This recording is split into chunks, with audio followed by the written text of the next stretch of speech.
It was a dusty Saturday morning in a quiet town on the outskirts of Missouri, the kind where time moved slowly, and whispers traveled faster than cars on gravel roads.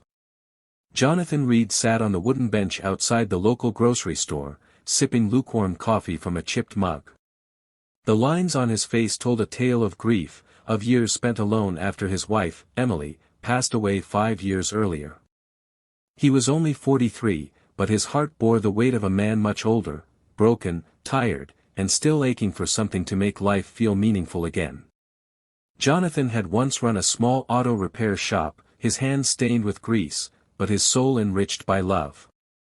Emily had been the heart of his world, their quiet home filled with laughter and plans that were suddenly stolen when cancer came like a thief in the night. Since then, he barely scraped by, working odd jobs and volunteering at the community shelter, not because he had much to give, but because he knew what it meant to feel helpless. That morning, a poster fluttered across his boots, carried by the wind.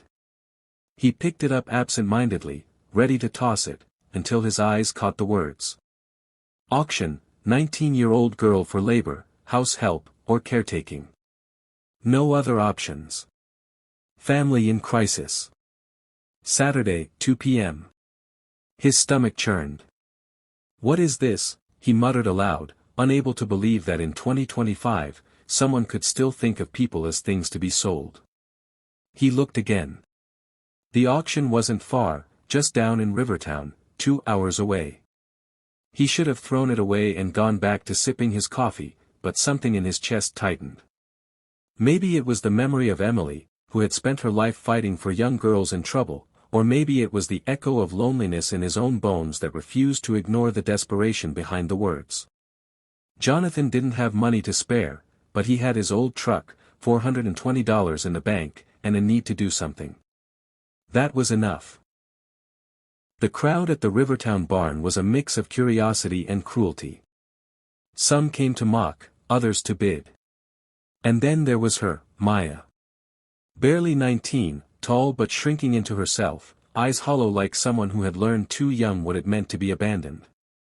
Her father, drunk and shouting, stood beside her. She's strong. Good for cleaning, old folks, kids, whatever you want. Her mother, standing silently behind them, looked ashamed, eyes pleading, but lips sealed. Jonathan stepped into the barn just as the first bid came in, 200. Someone else raised a hand. 250. Maya flinched, gripping the sleeve of her dress like it was the last shred of her dignity. Jonathan couldn't breathe. This is not right, he thought. He raised his hand. 300. The room turned. A few chuckled, recognizing Jonathan, poor mechanic, widower, heartbroken shell of a man. 350, someone else shouted. 400, Jonathan said firmly. He didn't know why he was doing it. He didn't know what he would say to her or what would come next. He just knew that he couldn't let her be handed to someone who saw her as a thing to be used. He couldn't let the world chew up one more soul. Silence fell. 400, going once, twice, sold. Maya's father grunted in satisfaction. Her mother turned away, wiping a tear. Jonathan approached carefully. I didn't buy you, he said quietly to Maya as she stood frozen. I just wanted to give you a choice. She looked up, startled. Her lips trembled, but no words came. The drive back was quiet. Maya sat in the passenger seat, arms wrapped around herself. You can stay for the night, Jonathan offered. Or longer, if you want. But if you have anywhere else you'd rather go, I'll take you. She looked at him then, really looked. Why? She asked. He hesitated. Because once, someone gave me a reason to believe people were good.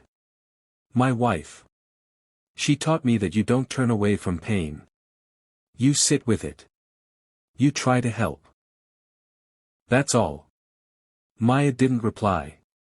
But when they reached his house, she followed him in. Weeks passed. Jonathan gave her space.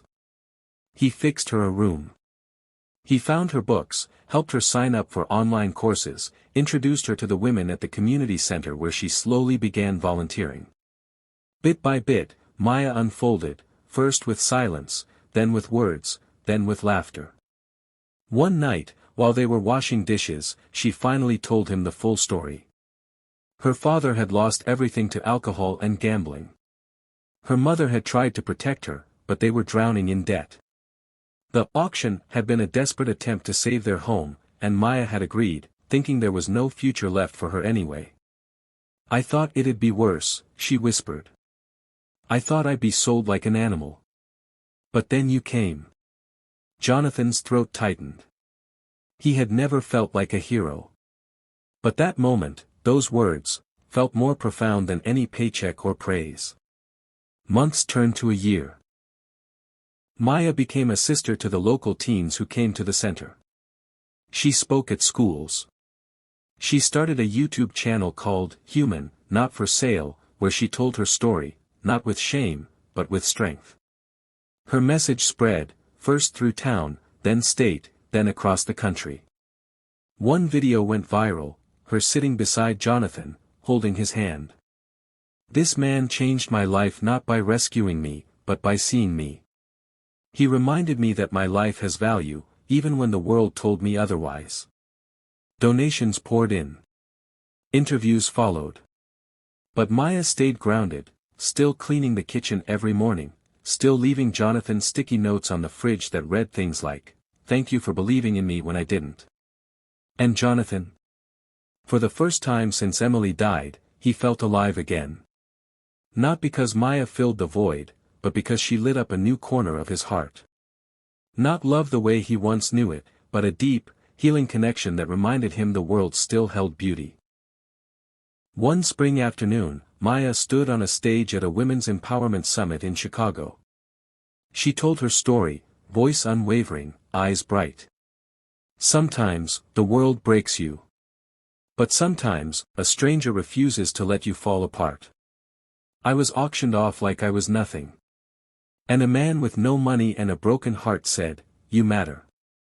That one act of kindness gave me back my life."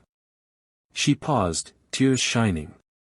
We live in a world that tells us to look away from suffering. But real humanity, that's when we lean in. When we show up. I am here because someone showed up. Back in Missouri, Jonathan watched the live stream on his old laptop, a warm cup of tea in hand, tears silently slipping down his cheeks. She had become more than he ever imagined, more than he had ever felt capable of being.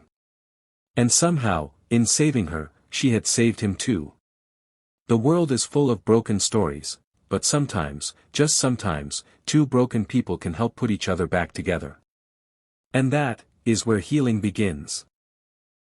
This world doesn't need more perfection, it needs more presence. More people willing to stop, to see, to help. You never know what a single act of kindness can do. Sometimes, you think you're saving someone else, but in truth, they save you right back.